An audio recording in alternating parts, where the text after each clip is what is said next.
18,000 مخلوقات میں انسان، جن، اس کے علاوہ تمام کو پیدا کیا، لیکن ان تمام میں ان کی رہبری اور رہنمائی کے لیے 1,24,000 یا کم و بیش انبیاء علیہم السلام کو پیدا فرمایا، اور مزید ان میں سے انبیاء کو کتابیں لے کر کے نہ بھیجا، انہیں کتابیں عطا فرمائی رہبری کے لیے، انہیں صحیح عطا کیے رہنمائی کے لیے، تاکہ اچھے سے اپنی قوم کی رہبری کر سکے، اچھے سے اپنی قوم کی رہنمائی فرما۔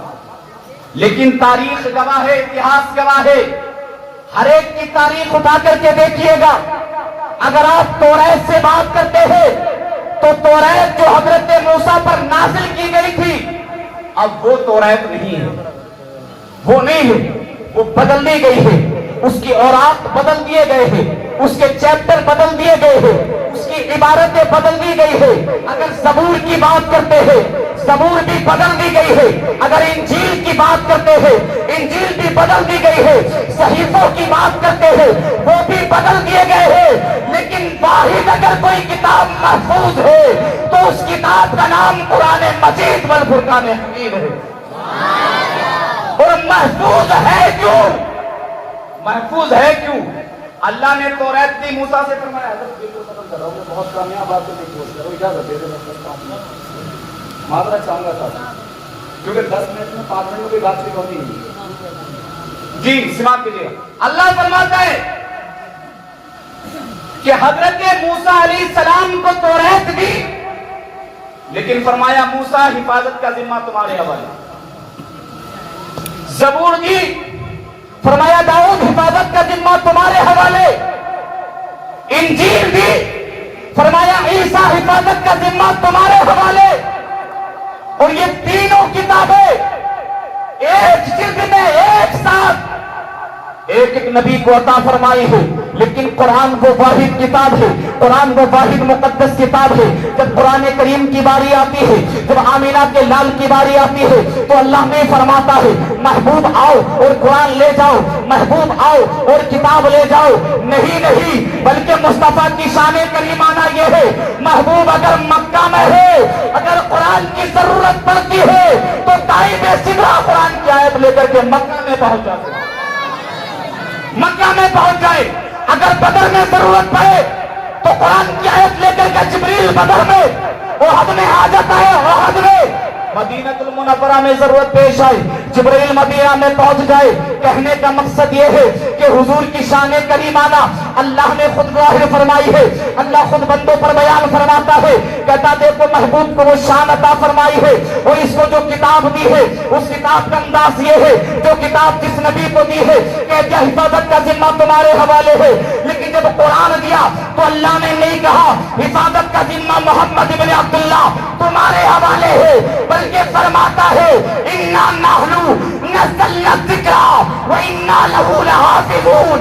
ہم نے اس قرآن کو نازل کیا ہے اور ہم اس کی حفاظت کرنے والے ہیں، اور ہم اس کی حفاظت کرنے والے ہیں۔ یہ وہ واحد کتاب ہے۔ اگر اس کی حفاظت کی بات آئی، جب اس کی حفاظت کی بات آئی، اللہ نے اس کی حفاظت کا ذمہ لیا ہے۔ اب کسی کہنے والے نے کہا فانوس بن کے جس کی حفاظت ہوا کرے، فانوس بن کے جس کی حفاظت ہوا کرے، وہ شمع کیا بجھے جسے روشن خدا کرے۔ بجھ سکتی ہے؟ نہیں، وہ شمع کیا بجھے جسے روشن خدا کرے۔ اسی لیے اللہ نے قرآن کی حفاظت کا ذمہ لیا ہے۔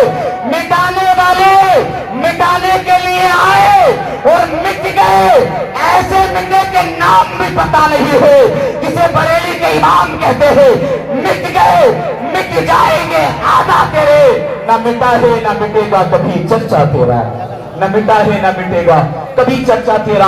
اور قرآن کی وحدانیت میں، قرآن کی مقبولیت میں، قرآن کے شاہد ہونے میں، قرآن کے حاضر ناظر ہونے میں، علامہ اقبال کہتے ہیں اے قول محمد قول خدا، فرمان نہ بدلا جائے گا، بدلے گا زمانہ لاکھ مگر قرآن نہ بدلا جائے گا، قرآن نہ بدلا جائے گا۔ اس نے جب قرآن نہیں بدلا جائے گا تو قرآن نے کہا ان الصلاۃ تنہی عن الفحشاء والمنکر، بے شک نماز روکتی ہے بے حیا بری باتوں سے۔ اب قرآن تو اپنی جگہ ٹھیک، قرآن تو اٹل ہے. اگر خسارے میں کوئی ہے, اگر بھٹکا ہوا کوئی ہے, تو وہ 5 وقتہ نمازی ہے جو نیت قاضی پورہ میں باندھتا ہے اور گھومتا مراد آباد کے اندر. وہ نمازی ہے جو نیت قاضی پورہ کے اندر باندھے اور گھومے پاک بڑے کے اندر, گھومے ٹھاکر دوارے کے اندر, گھومے کاشی پور کے اندر, گھومے اپنی کھیت کیاری میں. ایسا وہ نمازی جو اس حالت میں نماز پڑھتا ہے, اللہ کی قسم اسے نماز کا لطف نصیب نہیں ہو سکتا, نماز کی برکتیں حاصل نہیں ہو سکتی. اور جب نماز کی برکتیں حاصل نہیں ہوگی تو گناہوں سے نہیں بچ سکتی. کسی نے حیدر کرار علی المرتضیٰ کرم اللہ تعالی کریم کی بارگاہ میں آ کر عرض کی,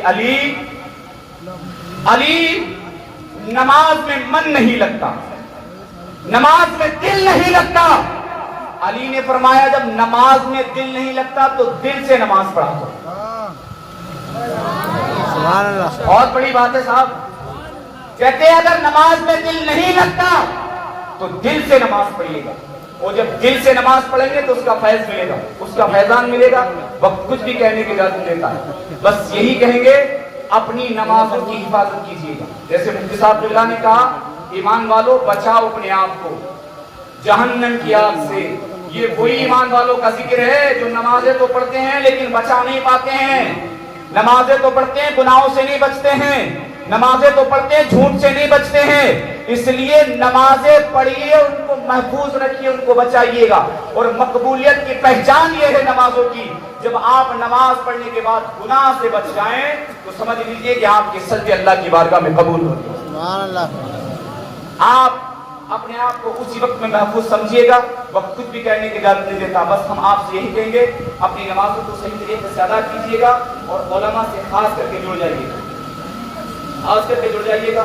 خاص کر کے نوجوان طبقے سے بھی ہماری اپیل ہے کہ اپنے علماء سے جڑیے گا, ان کی قدر و قیمت کو جانیے گا اور ان کا تعاون فرمائیے گا. انشاءاللہ یہ دنیا بھی سنور جائے گی اور آخرت بھی سنور جائے گی. اللہ فرماتا ہے ان اللہ یحب المتقین, بے شک اللہ متقی اور پرہیزگار لوگوں کو پسند فرماتا ہے. پرہیزگار لوگوں کو پسند فرماتا ہے. پرہیزگار بنیے گا, اللہ پسند فرمائے گا. اللہ من کی توفیق عطا فرمائے. استغفر اللہ ربی من کل ذنب واتوب الیہ. کلمہ شریف پڑھ لے, لا الہ الا اللہ محمد رسول اللہ صلی اللہ علیہ وسلم. ہماری میل بلا. والسلام.